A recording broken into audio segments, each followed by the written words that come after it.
The engine started before dawn. On a cold runway, lit only by dim yellow lamps, 8 shadows trembled in the darkness.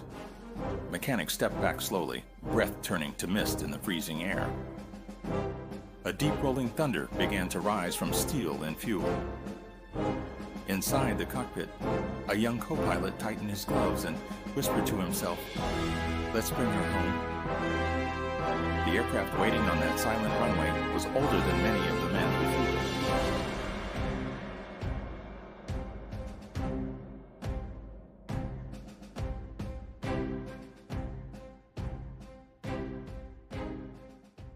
Built for a nuclear war that the world prayed would never happen, she would instead fight in jungles, deserts, and mountains across generations. She was called Buff, big, ugly, fat fellow. The B-52 Stratofortress. And this is the story of the bomber that carried America's wars on its wings. The B-52 was born in fear. After World War II, the world split into 2 armed camps. The Cold War was not fought with bullets, but with countdown clocks. Engineers at Boeing worked with one thought in mind: build a machine that could fly farther than any bomber before it, carry the heaviest payload ever imagined, and strike targets half a world away. They succeeded. The B-52 first flew in 1952.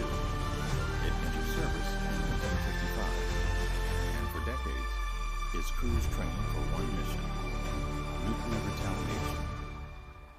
Some nights, 12 B-52s flew continuously over the Arctic under a secret program called Chrome Dome. Crews ate, slept, and waited in the sky, ready to end civilization if ordered. One navigator later said, "We prayed the phone would never ring, because if it did, there would be no coming back." But history had other plans. Then came Vietnam, the humid jungle, the choking heat. In 1965, the first B-52 lifted off from Guam toward the heart of the Vietnam War. The mission had a code: Arc Light. But for the men on the ground, it sounded like the end of the world. On the radio, a Marine whispered, "When we heard their thunder, we knew we weren't alone." At 30,000 feet, the crew saw only moonlit clouds. The navigator counted seconds. The bombardier took a breath. Bombs away. Then the sky opened. Hundreds of bombs fell like iron rain, detonating in waves that shook the earth like an earthquake. Trees ripped from the soil. Bunkers shattered. Silence after chaos. The soldier rode home. The ground shook so hard I thought the world was ending. But it was just a giant protecting us. Not everyone saw it that way. North Vietnamese pilots climbed into MiGs to intercept the giant. Surface-to-air missiles tore into the sky. Crews knew every mission would be their last.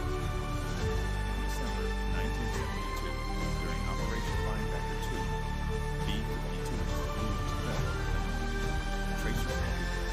Explosions near the wings, alarms screaming in the cockpit. A tail gunner later said, "Missiles looked like white lanterns coming straight at us, and I prayed they'd miss." Some didn't.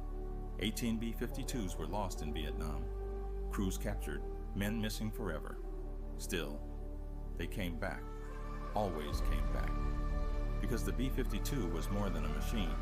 It was discipline, strategy, endurance. And it survived. It survived the end of Vietnam. It survived the end of the Cold War. It even survived the commanders of the ages. When the Gulf War began in 1991, young pilots who sat in the same seats were veterans in one way.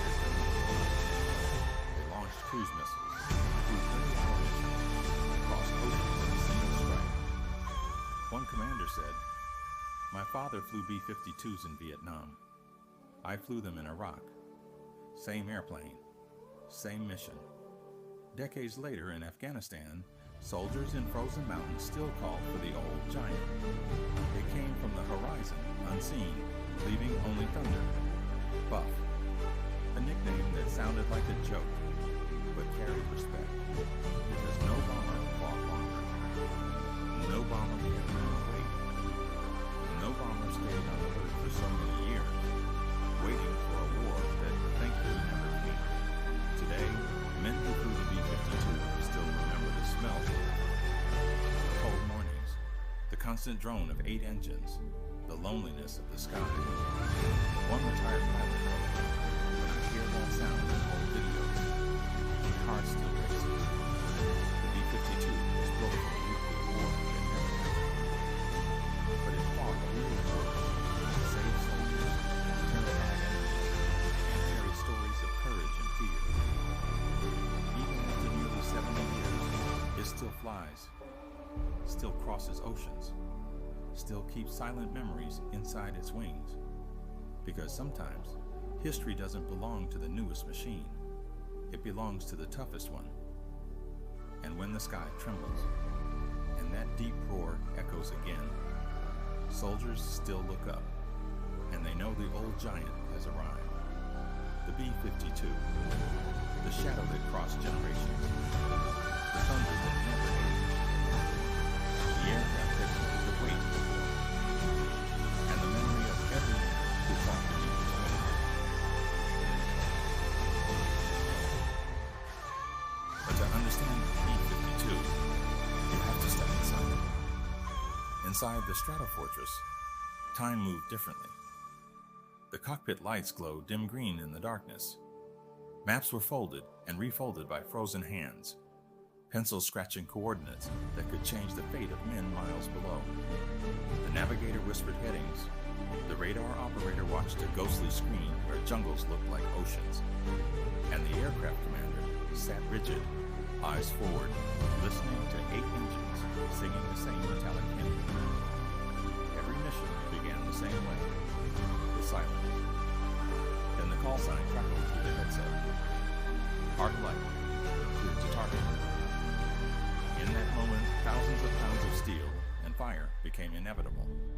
High above the clouds, the B-52s flew in formation so tight that the crews could almost see the faces of the men in the next cockpit. They joked before takeoff, wrote letters they might never send, of photos of wives and children in the flight seats. They knew the statistics.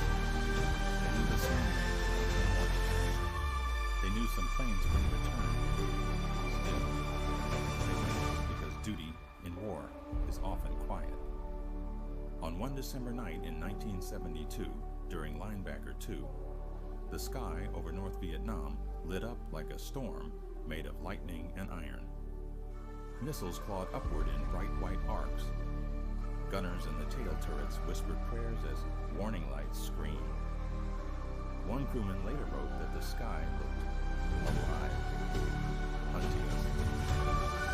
A B-52 shuddered, tracking a ripple of the fuselage. Oxygen masks dropped. Smoke filled. Bomb doors opened. The payload fell. Mission complete. It was flown like afternoon. When they landed in Guam, a ground crews counted holes in the metal, like scars on a survivor. The men climbed down the ladder in silence, boots touching warm concrete, realizing they were alive when so many weren't. And then, they went again. The Stratofortress was never just a machine. It was endurance shaped into aluminum.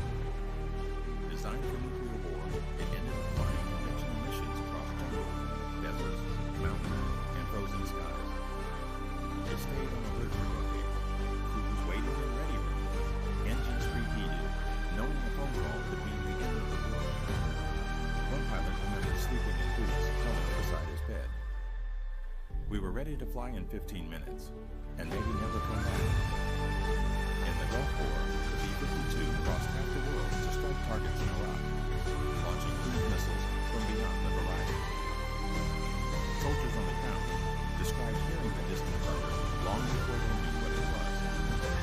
Some Iraqi units surrendered after a single strike, terrified of an enemy they could not see. In Afghanistan, decades later, the same aircraft, older than many of its pilots, circled high above mountains, dropping precision-guided bombs within meters of friendly troops. Technology had changed. the heart of the mission had not. 8 engines, long wings, men inside, trusting each other. The nickname Buff, Big Ugly Fat Fellow, was said with affection, because ugly or not, Buff. And through all those years, through fear and frosty fire, B-52 was never flown by heroes squadrons. It was flown by ordinary men who felt fear in their bones and climbed into the cockpit anyway. They flew into storms, into darkness, into history, and somewhere in the endless roar of 8 engines against the night sky, you can still hear the echo of their courage.